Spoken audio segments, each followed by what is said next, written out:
Salut tout le monde. Salut. Bonjour, je viens vous faire un petit coucou depuis mon jardin. Je vais vous montrer tout ce qui pousse là pour l'instant, avec malgré une année difficile. Et je voulais vous remercier aussi infiniment pour la cagnotte. Il n'y a plus que 3 jours. Voilà, parce qu'elle a été prolongée exceptionnellement par KissKiss qui m'a proposé ça. Vu la réussite, c'était possible de la prolonger une dizaine de jours. Donc voilà, elle a plus que 3 jours, mais elle a explosé ces derniers jours. Donc je suis vraiment super heureux. Helios est cool. Vous voyez, on est dans le jardin, on profite parce qu'on a eu de la pluie tout le temps. Je sais pas vous, c'était vraiment la fête aux limaces. Et je vais vous montrer un petit peu moi comment je m'en suis sorti dans mon jardin. On fait on fait un potager, on essaye en tout cas, et on essaye de s'en sortir. Donc voilà, je vous dis, je voulais avant tout vous remercier énormément pour cette cagnotte. Il reste plus que 3 jours, elle se termine vraiment définitivement mercredi. On est à on est maintenant à plus de 139% de la cagnotte, de l'objectif de départ qui était de 7 000 €. On arrive presque à 7 000, donc merci, vous êtes formidables hein, pour mon livre L'écologie de la bonté que vous recevrez dédicacé en septembre. Je suis à fond dessus sur la dernière partie, donc je suis très encouragé, très enthousiaste en tout cas grâce à votre soutien, à tous vos messages, vos nombreux messages sur la cagnotte et votre participation. N'oubliez pas que vous pouvez toujours même avoir en contrepartie le programme J'aime la vie hein, pour une transition végétale réussie, donc une super formation qui est vraiment bradée pour l'occasion avec notre association Terre Heureuse, on l'a proposé en contrepartie. Donc voilà, merci infiniment, on arrive quasiment à 10 000 € avec plus de 230 participantes et participants, donc vous êtes vraiment des amours, merci, merci, merci. Et voilà, je voulais juste vous faire un petit tour, de profiter ce matin, j'ai fait du jardin. Pour vous montrer un petit peu ce qui pousse et ce qui marche ici malgré cette invasion permanente cette année des limaces hein, et des escargots. Ça va, Helios? Alors attendez, je vais vous montrer un petit peu tout ce que j'ai réussi à faire et ce que je n'ai pas réussi à faire. Ici d'abord on a fait en pleine terre et puis aussi en bac. Alors attendez, je vais retourner la caméra. Oui, ici on a la partie salade. Les salades ont bien poussé. Il y a des icebergs, il y a même des épinards, vous voyez. Des épinards. Voilà, et des bêtes. Il y avait aussi comment dirais-je, de l'oseille, du plantain, du persil évidemment, de la ciboulette qui a bien poussé. Ça, c'est des fraises sauvages qui sont installées dans les bacs. Vous voyez, là il y a du thym, des oignons, de l'ail, là il y a même des betteraves qui ont poussé ici, vous voyez. Donc ça pousse quand même assez bien. Là en bac c'était un peu plus facile. Ici il y a des plants de tomates qui poussent, mais je ne sais pas si on en aura. Bon, on a quelques fleurs, mais je ne sais pas si on aura vraiment des tomates. En tout cas, les oignons, les échalotes, là, etc., ça pousse. Les haricots que j'avais mis ici sont tous fait manger. Alors moi, ce que je fais pour les limaces, ce que je fais, c'est que c'est un peu, faut vraiment être assez obsessionnel, mais tous les soirs, à la tombée de la nuit, en fait, entre 11 h et minuit, je sors avec une lampe et je les ramasse dans un pot. Mais j'en ramasse des fois 10, 15, 20, partout. Partout sur mes plantations. Et je vais les remettre plus loin dans la forêt, quoi. Je les envoie vivre ailleurs. Et comme ça, ça limite. Ou alors je mets un bout de carotte quelque part, une carotte. Elles vont tous dessus. C'est un bon piège à limaces. Et puis comme ça, je les récupère et je vais les mettre plus loin.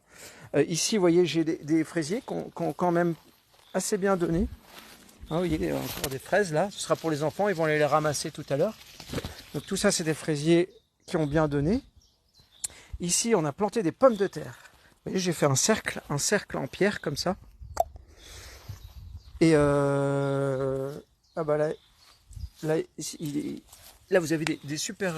alors la pomme de terre, ça c'est en général c'est très facile, donc ça a bien poussé.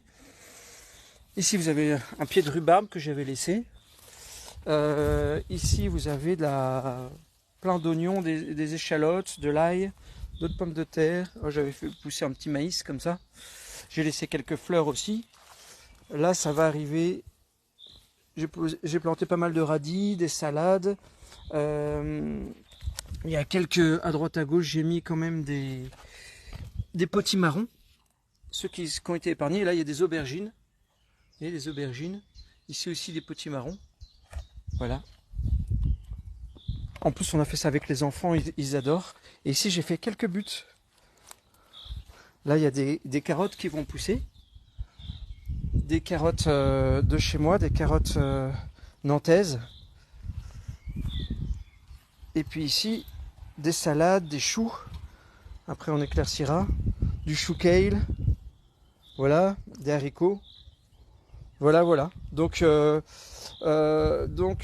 nous, on a fait ça. Il y a encore d'autres bacs ici. Il y a des bacs avec voilà, du persil. Il y a des choux qui vont pousser. Je mélange tout. Hein. De la roquette ici, de la salade ici, des betteraves. Là, de l'oseille. Voilà, là il y a un peu de plantain qui va arriver. J'adore le plantain, ça fait des mélanges de salade super sympa.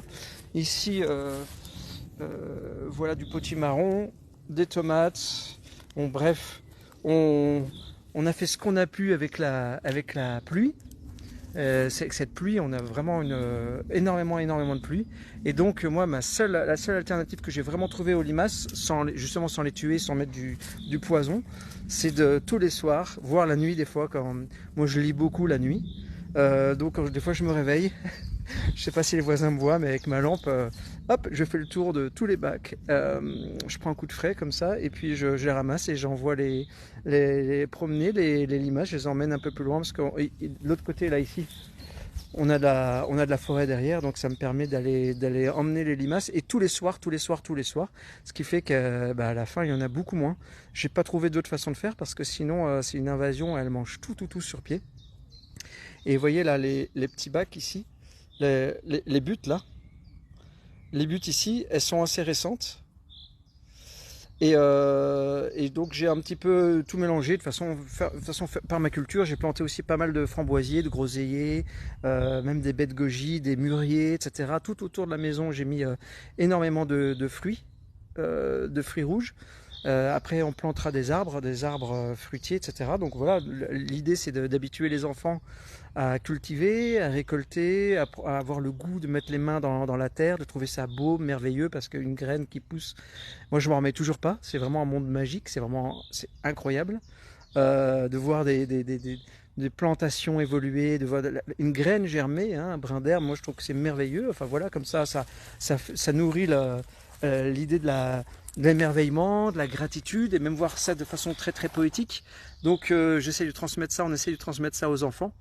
Le calme, la paix, manger végétal, manger vivant, laisser pousser au maximum, respecter les végétaux, respecter la terre évidemment, mettre aucun intrant chimique, essayer de laisser aller de façon dans une idée de permaculture aussi, avec ce qu'on a autour, les éléments qu'on a, et faire avec ce qui existe. Donc voilà, moi pour les limaces, que je vois partout sur internet que tout le monde galère avec les limaces, et le seul moyen que j'ai trouvé finalement, c'était de les récolter le soir et d'aller les emmener ailleurs. Voilà. Mais il faut faire ça tous les soirs, toutes les nuits, parce que sinon on met nos plants de courge par exemple, ou haricots, et en 2 nuits il n'y a plus rien, donc c'est fini. Donc c'est vrai qu'il faut être extrêmement patient, et moi je protège mes petites toutes mes plantes comme ça qui vont nous nourrir, et c'est de l'amour.